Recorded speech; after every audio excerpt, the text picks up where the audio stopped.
ప్రారంభమైన తెలంగాణ అసెంబ్లీ విపక్ష నేత హోదాలో సభకు హాజరైన కేసీఆర్.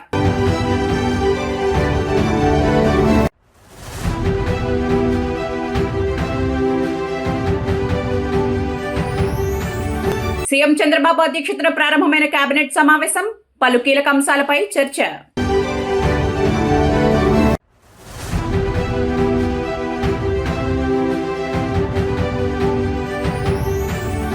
అసెంబ్లీ వద్ద ఉద్రిక్త వాతావరణం, ముట్టడికి ప్రయత్నించిన మాజీ సర్పంచులు.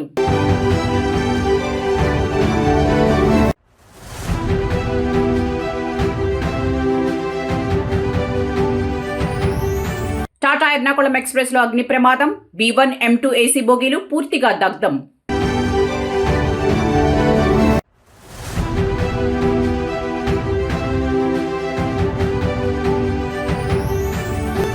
రేపు తిరుమల వైకుంఠ ద్వార దర్శనం, పటిష్ట భద్రతా ఏర్పాట్లు. తెలంగాణ శాసనసభ సమావేశాలు సోమవారం ప్రారంభమయ్యాయి. ఒకవైపు ప్రతిపక్ష బీఆర్ఎస్ పూర్తి స్థాయిలో సభకు హాజరు కాగా, మరొక వైపు మాజీ సర్పంచులు అసెంబ్లీ ముట్టడికి ప్రయత్నించడంతో ఉద్రిక్త వాతావరణం నెలకొంది. విపక్ష నేతగా కేసీఆర్తో పాటు కేటీఆర్, హరీష్ రావు తదితరులు బీఆర్ఎస్ ఎమ్మెల్యేలు సభకు హాజరయ్యారు. సమావేశాలు ప్రారంభమైన వెంటనే దివంగత రామరెడ్డి దామోదర్ రెడ్డి, మాజీ ఎమ్మెల్యే కొండా లక్ష్మయ్యారెడ్డికి సభ సంతాపం ప్రకటించింది. అనంతరం సభను వాయిదా వేశారు. అయితే సాగునీటి ప్రాజెక్టులు, ప్రజా సమస్యలే ప్రధాన ఎజెండాగా ప్రభుత్వాన్ని నిలదీసేందుకు బీఆర్ఎస్ సిద్ధమైంది.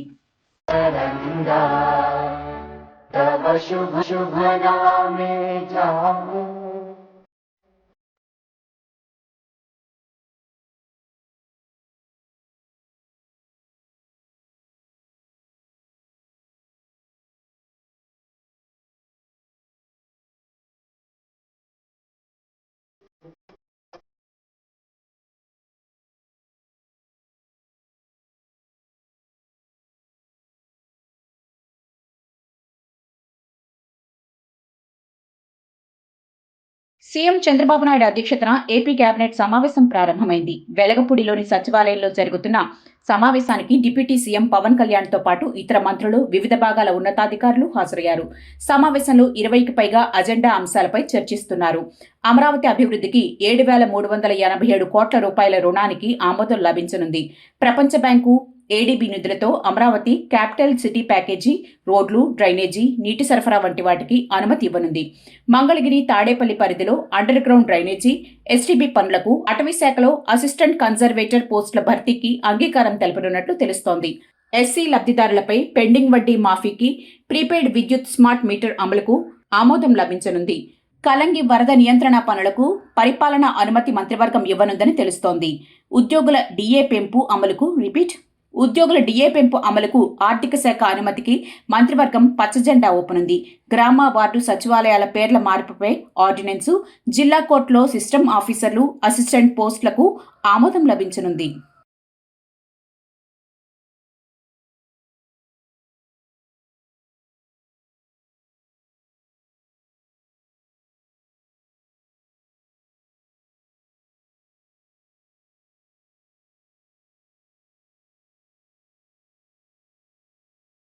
విశాఖపట్నం నుంచి ఎర్నాకుళం వెళ్తున్న టాటా ఎర్నాకుళం ఎక్స్ప్రెస్ గత అర్ధరాత్రి అగ్ని ప్రమాదానికి గురైంది. ఈ దుర్ఘటనలో ఒక వృద్ధుడు సజీవ దహనం కాగా, వందలాది మంది ప్రయాణికులు ప్రాణభయంతో వణికిపోయారు. రైలు విశాఖ జిల్లా దువ్వాడ దాటిన తర్వాత ఎలమంచలి సమీపంలో ఈ ప్రమాదం సంభవించింది. రైలు వేగాన్ని అందుకుంటున్న క్రమంలో నర్సింగ్పల్లి వద్ద B1 AC బోగి బ్రేకులు పట్టేయడంతో ఘర్షణ జరిగి నిప్పురవ్వలు ఎగసిపడ్డాయి. క్షణాల్లో ఆ మంటలు పక్కనే ఉన్న M2 బోగిలోకి కూడా వ్యాపించాయి. వెంటనే అప్రమత్తమైన లోకో పైలట్లు ఎలమంచలి స్టేషన్లో రైలును నిలిపివేసేలోపే ఆ బోగీలు పూర్తిగా దగ్ధమయ్యాయి. మంటలు, దట్టమైన పొగతో బోగిలి నిండా కార్బన్ మోనాక్సైడ్ నిండిపోయింది.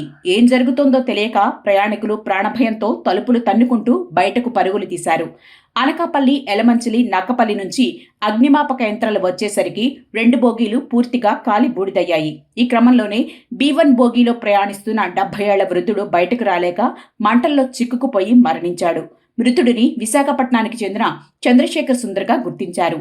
ప్రమాదం జరిగిన వెంటనే రైల్వే ఉన్నతాధికారులు రంగంలోకి దిగారు. సుమారు 2,000 మంది ప్రయాణికులు చలిలో స్టేషన్లో బిక్కుబిక్కుమంటూ గడిపారు. అధికారులు అంబులెన్స్లను రప్పించి క్షతగాత్రులను ఆసుపత్రికి తరలించారు. కాలిపోయిన బోగీలను వేరు చేసి మిగిలిన ప్రయాణికులను బస్సులు, ఇతర బోగీల ద్వారా గమ్యస్థానాలకు పంపించారు.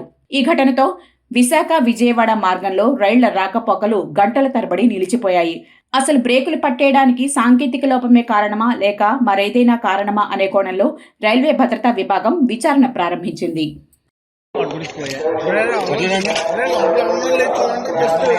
B1, M2 రెండు బోగీలు తగలడిపోతున్నాయి.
यहाँ ने यहाँ लग गया, वो जाएगी होगी।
బావా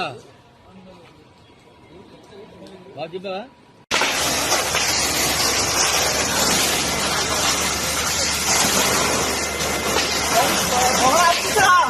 ఆఫ్ చేశారు. ఆఫ్ అయింది.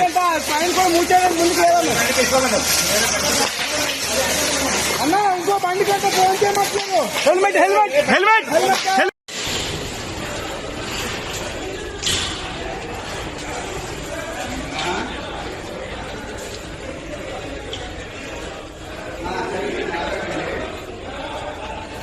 వైకుంఠ ఏకాదశి, ద్వాదశి పర్వదినాలను పురస్కరించుకుని తిరుమలలో భక్తుల భద్రత కోసం అన్ని ఏర్పాట్లు పూర్తి చేసినట్లు తిరుపతి జిల్లా ఎస్పీ సుబ్బారాయుడు తెలిపారు. భారీగా భక్తులు తరలివచ్చే అవకాశాన్ని దృష్టిలో ఉంచుకుని ఎలాంటి అవాంఛనీయ సంఘటనలు చోటు చేసుకోకుండా ముందస్తు చర్యలు చేపట్టినట్లు ఆయన చెప్పారు.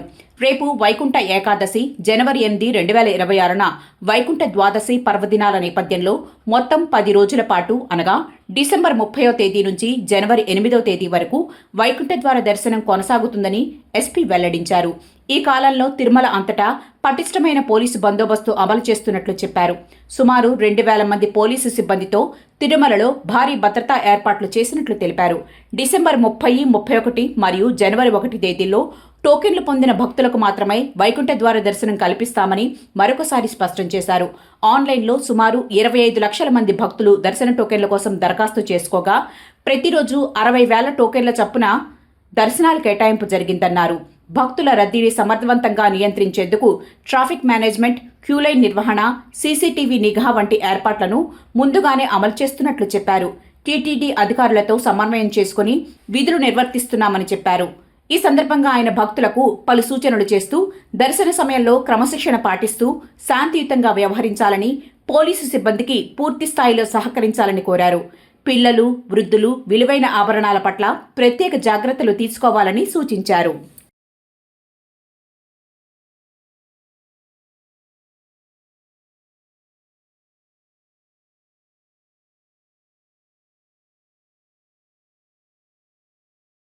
తెలంగాణ అసెంబ్లీ సమావేశాల్లో భాగంగా బీఆర్ఎస్ ఎమ్మెల్యే పాడి కౌశిక్ రెడ్డి చేసిన వ్యాఖ్యలు తీవ్ర దుమారం రేపాయి. మేడిగడ్డ బ్యారేజ్ పిల్లర్లను బాంబులతో పేల్చినట్లు తన నియోజకవర్గంలో చెక్ డ్యాంలను కూడా బాంబులతో పేల్చివేశారని, ఈ అంశంపై విచారణ జరపాలని అసెంబ్లీలో బీఆర్ఎస్ ఎమ్మెల్యే పాడి కౌశిక్ రెడ్డి కోరారు. కరీంనగర్ జిల్లా తణుగుల చెక్ డ్యాం పేలుడును ఉదాహరణగా చూపుతూ ఆయన చేసిన ఈ వ్యాఖ్యలతో సభలో గందరగోళం నెలకొంది. కాంగ్రెస్ నాయకులు వాగ్వివాదానికి దిగగా, ఇక్కడ కూర్చుని చెప్పడం కాదు, ఘటనా స్థలానికి వెళ్దాం పదండి అంటూ కౌశిక్ కౌంటర్ అటాక్ ఇచ్చారు. ఈ మేరకు చెక్ డ్యాంల అంశాన్ని నోట్ చేసుకున్నట్లు మంత్రి సీతక్క సభలో స్పష్టం చేశారు. అధ్యక్ష, మొన్న నా నియోజకవర్గంలో చెక్ డ్యామ్ని రాఘవ కన్స్ట్రక్ట్ చేసింది. కాంట్రాక్టర్ తనుండే దాన్ని బాంబు పెట్టి పేల్చేయడం జరిగింది. ఎట్లయితే మేడిగడ్డను బాంబు పెట్టి పేల్చిండ్రో ఇవాళ తణుగుల చెక్ డ్యామ్ని కూడా బాంబు పెట్టి పేల్చిండ్రు. అది నేను చెప్పింది కాదు అధ్యక్ష, అది నేను చెప్పింది కాదు, ఏఈ గారే సభ్యులు చెప్పిన అంశాన్ని నోట్ చేసుకోవడం జరిగింది. కొత్త ప్రభాకర్ రెడ్డి గారు అధ్యక్ష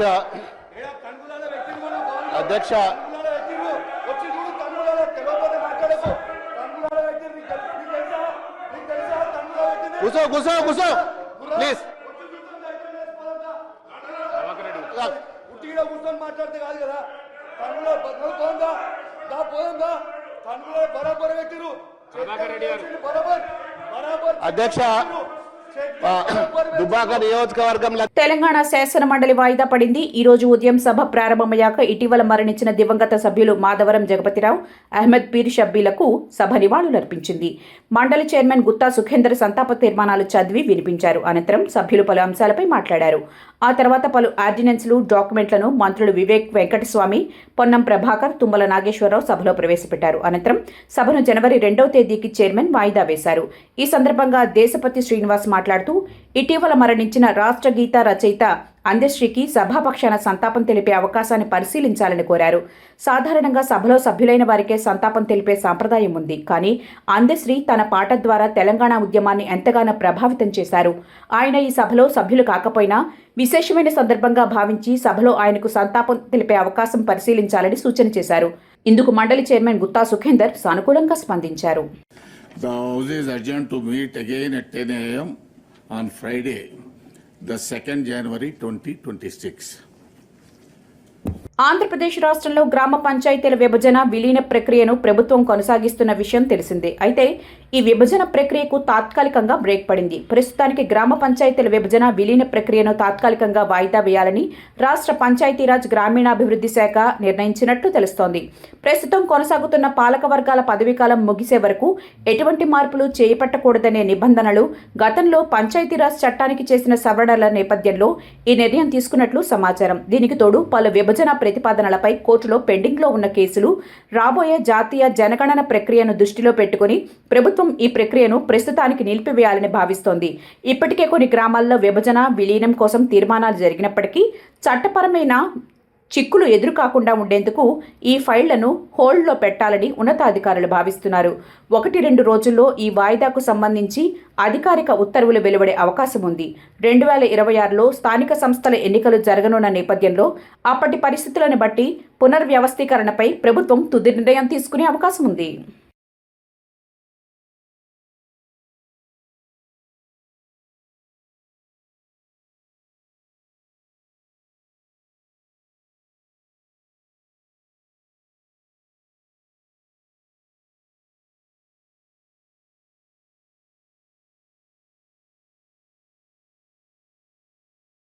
తెలంగాణ అసెంబ్లీలో రామగుండం ఎమ్మెల్యే మక్కన్ సింగ్ రాజ్ ఠాకూర్ చేతి వృత్తిదారుల దయనీయ స్థితిపై గళమెత్తారు. ఇతర రాష్ట్రాల నుండి ముఖ్యంగా రాజస్థాన్ వంటి ప్రాంతాల నుండి వలసలు పెరగడం వల్ల స్థానిక స్వర్ణకారులు వడ్రంగులకు ఉపాధి కరువైందని ఆయన ఆవేదన వ్యక్తం చేశారు. వలస కార్మికుల రాకతో స్థానిక కళాకారులకు పనులు దొరకక వారు తీవ్ర ఆర్థిక ఇబ్బందులు ఎదుర్కొంటున్నారని సభ దృష్టికి తీసుకెళ్లారు. అలాగే ఈ వృత్తుల్లో ఉండేవారు అత్యంత సూక్ష్మమైన పనులు చేయడం వల్ల 50 ఏళ్ల వయసుకే కంటి చూపు మందగించి పనులు చేసుకోలేని స్థితికి చేరుకుంటున్నారని ఆయన వివరించారు. ఈ పరిస్థితులను పరిగణనలోకి తీసుకుని ప్రభుత్వం మానవతా దృక్పథంతో ఆలోచించి చేతి వృత్తులు చేసే వారికి 50 ఏళ్లకే పెన్షన్ మంజూరు చేయాలని ఆయన డిమాండ్ చేశారు. తద్వారా వారి కుటుంబాలకు భరోసా కల్పించాలని ప్రభుత్వాన్ని కోరారు. ప్రధానంగా 2 అంశాలు అధ్యక్ష, సమయం ఇవ్వాలి. ముఖ్యంగా మా దగ్గర విశ్వబ్రాహ్మణులు చాలామంది ఉంటారు అధ్యక్ష. విశ్వబ్రాహ్మణుల సమస్య ఇది రాష్ట్ర వ్యాప్తంగా ఉంది సమస్య. వాళ్ళు 50 సంవత్సరాల వరకు సూక్ష్మంగా పనిచేసేటువంటి ఒక వృత్తి. ఈ మధ్యకాలంలో అనేక బంగారు షాపులు, రెడీమేడ్ షాపులు రాజస్థాన్ నుంచి ఇతర ప్రాంతాల నుంచి ఇక్కడికి వర్కర్స్ రావడం వల్ల విశ్వబ్రాహ్మణులుగా పనిచేసేటువంటి హౌసుల వాళ్ళకి వడ్రంగులు ఇతర వ్యవస్థలో కూడా పని లేకుండా పోతా ఉంది.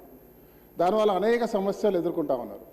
వాళ్ళ కళ్ళ యొక్క ఐసైట్ తగ్గిపోగానే 50 సంవత్సరాలకే వాళ్ళకి వృత్తి లేక చాలామంది ఆకలి చావులు. వాళ్ళ పిల్లలు ఏదైనా చదువుకొని ఉంటేనేమో వాళ్ళ కుటుంబాలు బాగున్నాయి, తత్తిమ వాళ్ళందరూ కూడా కూలిపోయేటువంటి పరిస్థితి. వారి అంశంలో ప్రత్యేకంగా ఆలోచన చేయాలి. పెన్షన్లు ఆ 50 సంవత్సరాలకి ఇచ్చేటువంటి ఒక అవకాశం కల్పిస్తే బాగుంటుందని ఆలోచన. దాంతోపాటు అధ్యక్ష పక్క రాష్ట్రాల్లో వారికి కనీసం ఏదంటే పుస్తే మట్టలు చేసేటువంటి ఒక జీవో తీసిరు అధ్యక్ష. అలాంటి కార్యాచరణ మా రాష్ట్ర ప్రభుత్వం కూడా తీసుకొని ఇస్తే ఆ విశ్వబ్రాహ్మణులకు నిజమైనటువంటి ఒక జీవితాన్ని ఇచ్చినట్టు ఉంటుందని చెప్పి నేను కోరుతా ఉన్నా. పెండింగ్ లో ఉన్న బిల్లులను వెంటనే విడుదల చేయాలని డిమాండ్ చేస్తూ మాజీ సర్పంచులు తెలంగాణ అసెంబ్లీ ముందు ఆందోళనకు దిగారు. తమకు సంబంధించిన 531 కోట్ల రూపాయల బకాయిలను ప్రభుత్వం చెల్లించలేదని ఆరోపిస్తూ అసెంబ్లీని ముట్టడికి వారు ప్రయత్నించారు. ఈ క్రమంలోనే కొందరు అసెంబ్లీ వైపు మాజీ సర్పంచులు దూసుకెళ్లే ప్రయత్నం చేయగా పోలీసులు అడ్డుకున్నారు. దీంతో ఉద్రిక్త వాతావరణం చోటు చేసుకుంది. మాజీ సర్పంచులు పోలీసులకు మధ్య తోపులాటలో పలువురు గాయాల పాలైనట్లు తెలుస్తోంది. మాజీ సర్పంచులు పోలీసులకు మధ్య తోపులాటలో పలువురు గాయాల పాలైనట్లు తెలుస్తోంది. ఈ సందర్భంగా నిరసనకు దిగిన ప్రజాప్రతినిధులను పోలీసులు అరెస్ట్ చేసి వివిధ స్టేషన్లకు తరలించినట్లు తెలుస్తోంది. ఆందోళన నేపథ్యంలో పోలీసులు అప్రమత్తమయ్యారు. అసెంబ్లీ పరిసరాల్లో 3 అంచెల భద్రతను ఏర్పాటు చేసి భారీ సంఖ్యలో పోలీసు బలగాలను మోహరించారు. ముట్టడికి పిలుపునిచ్చిన మాజీ సర్పంచ్లను ఇప్పటికే ముందస్తుగా పోలీసులు అరెస్ట్ చేశారు.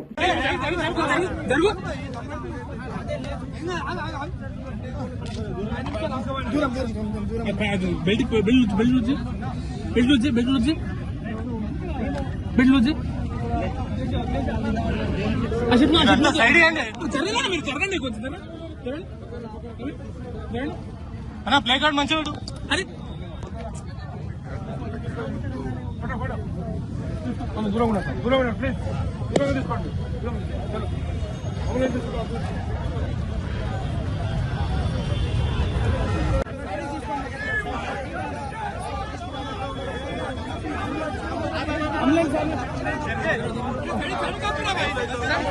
సైడ్ తీసుకో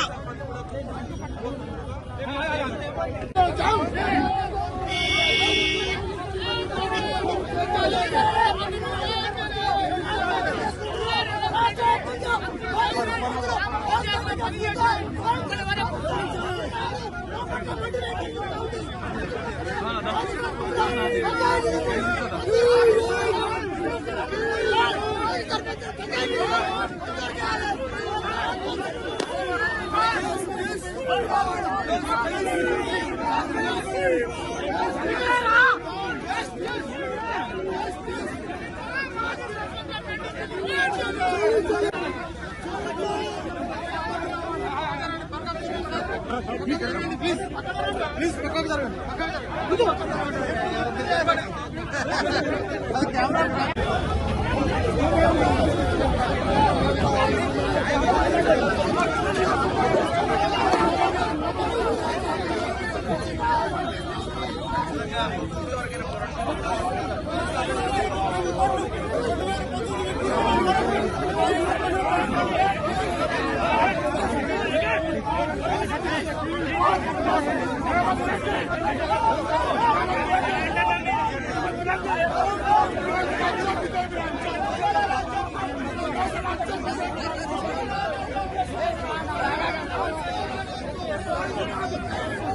ఖమ్మం జిల్లా తల్లాడ మండల కేంద్రంలో యూరియా సరఫరాలో ఎదురవుతున్న ఇబ్బందులపై రైతులు తిరుగుబాటు చేశారు.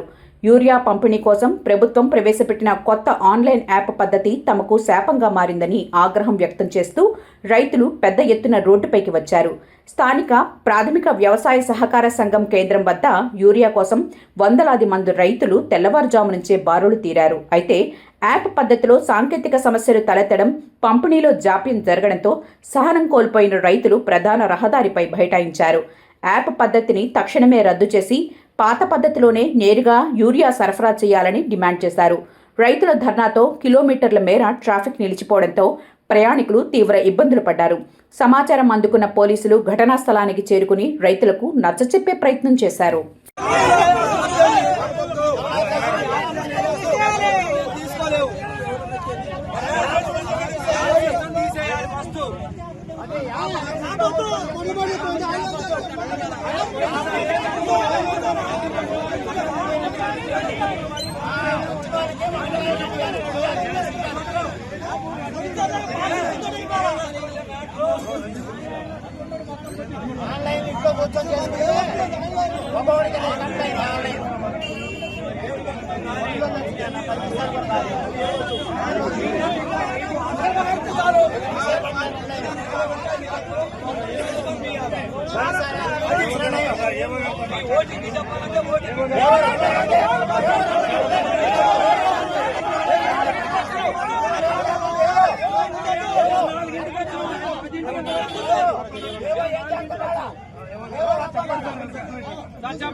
Working, sir.